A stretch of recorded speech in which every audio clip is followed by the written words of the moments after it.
आज की चर्चा ना एक बड़े दिलचस्प सवाल से शुरू करते हैं। दुनिया में दो तरह के लोग होते हैं, है ना? हाँ। एक वो जो हार को बस एक बहाना बना लेते हैं और दूसरे वो उसी हार से अपनी पहचान बनाते हैं। बिल्कुल सही कहा। तो आज हम एक ऐसे ही व्यक्ति की कहानी का थोड़ा गहराई से विश्लेषण करने जा रहे हैं जिसे बचपन में स्कूल ने ये कहकर निकाल दिया था कि वो मानसिक रूप से कमजोर है। हाँ। लेकिन उसी ने पूरी दुनिया को रोशनी दी। जी हाँ, हम बात कर रहे हैं थॉमस एल्वा एडिसन की। एडिसन एक कमाल की शख्सियत। हमारे पास जो स्रोत है वो एडिसन के नजरिए, उनके विश्वास और उनकी वो जो अटूट लगन थी ना, उस पर फोकस करते हैं। और हमारा मकसद है इस कहानी से वो खास बातें निकालना जो हमें मतलब दृढ़ता और आत्मविश्वास के बारे में कुछ सिखाती हैं। बिल्कुल। और हम बात कर रहे हैं 19वीं सदी के अमेरिका की। सोचिए, वो एक ऐसा समय था जब एडिसन जैसे किसी व्यक्ति के लिए चुनौतियां आज से कहीं ज्यादा थीं। हाँ, ये तो है। और यहाँ दिलचस्प बात यह है कि कैसे वो जो शुरुआती रिजेक्शन था, जो मुश्किलें थीं, उन्होंने असल में उनके इरादे को और मजबूत किया। सही। ये कहानी सिर्फ एक आविष्कारक की नहीं, बल्कि वो जो इंसानी जज्बा होता है ना, उसकी कहानी है और आज भी उतनी ही रेलेवेंट है। चलिए, एडिसन की शुरुआती जीवन को समझते हैं। स्रोत बताते हैं कि परिवार बहुत अमीर नहीं था, लेकिन उनमें जिज्ञासा कूट-कूट कर भरी थी।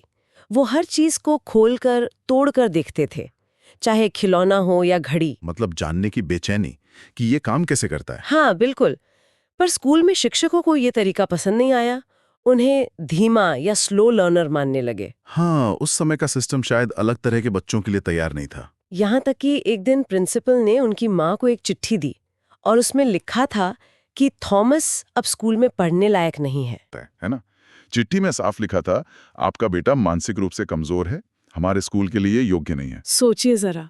अक्सर जो बच्चे लीक से हटकर सोचते हैं या सीखते हैं, उन्हें सिस्टम आसानी से अपना नहीं पाता।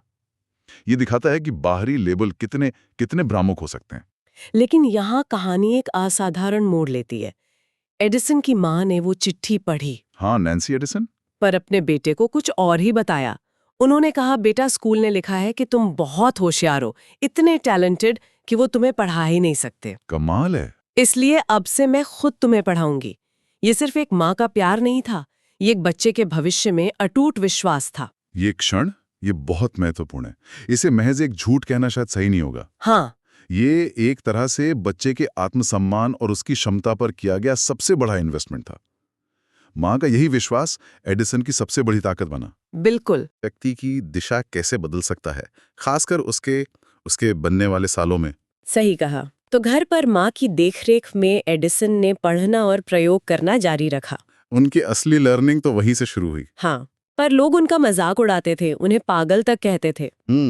समाज अक्सर नई चीजों को जल्दी स्वीकार नहीं करता।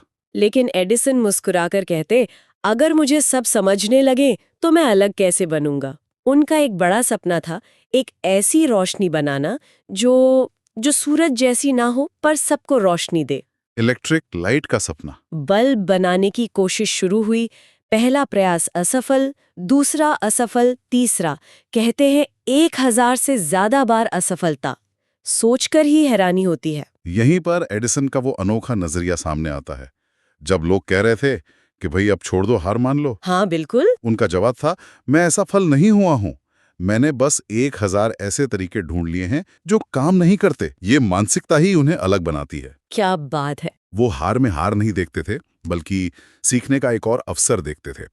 ये महज जिद नहीं थी, बल्कि समस्या को सुलझाने का एक बहुत ही क्रिएटिव और पॉजिटिव तरीका था। और फिर वो ऐतिहासिक दिन आया।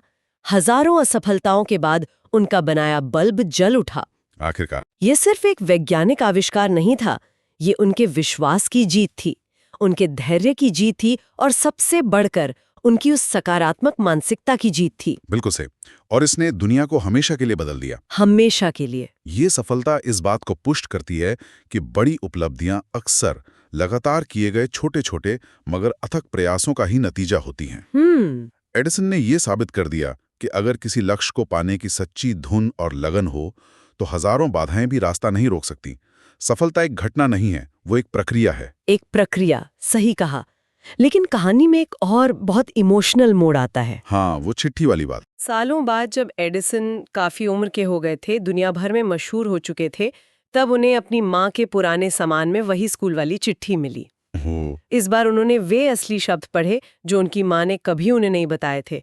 आपका बेटा मानसिक रूप से कमजोर है। सोचकर ही अजीब लगता। कहते हैं एडिसन की आंखों में आंसू आ गए और उन्होंने धीरे से कहा, माँ, तुमने उस दिन मुझे झूठ नहीं बताया, तुमने मुझे खुद पर विश्वास करना सिखाया। कितना मार्मिक पल रहा होगा। यकीनन ये घटना पूरी कहानी को एक अर्थपूर्ण निष्कर्ष देती है। ये शुरुआती विश्वास के गहरे और स्थायी असर को उजागर करती है। बिल्कुल। ये हमें याद दिलाता है कि हमारी क्षमताएं बाहरी दुनिया की राय से उतनी तय नहीं होती जितनी हमारे अपने विश्वास या हम पर रखे गए विश्वास से होती हैं। माँ के उस एक कदम ने एडिसन की आत्मधारणा को हमेशा के लिए बदल दिया था। तो इस पूरी कहानी का निचोड़ क्या है, सार क्या है? जैसा कि स्रोत भी कहते हैं, सफलता कोई मंजिल या घटना नहीं है। नहीं। ये एक सफर है, एक नजरिया है, एक मानसिकता है। जब हालात बिल्कुल खिलाफ हों, जब हर दरवाजा बंद नजर आए, तब भी अगर कोई ये कह सके मैं कोशिश करता रहूंगा, तो जीत पक्की है। यहाँ सबसे महत्वपूर्ण बात शायद ये है कि हर व्यक्ति के अंदर एक संभावना, एक चिंगारी होती है। जरूर है। जरूरत होती है उसे विश्वास और धैर्य की हवा देने की। हाँ। दुनिया शायद उस क्षमता को तुरंत ना पहचाने, लेकिन व्यक्ति का खुद पर और अपनी प्रक्रिया पर यकीन रखना वो सबसे जरूरी है। एडिसन की कहानी इसी आत्मविश्वास की शक्ति का प्रतीक है। तो एडिसन के जीवन से हमने सीखा कि नजरिया ही सब कुछ तय करता है।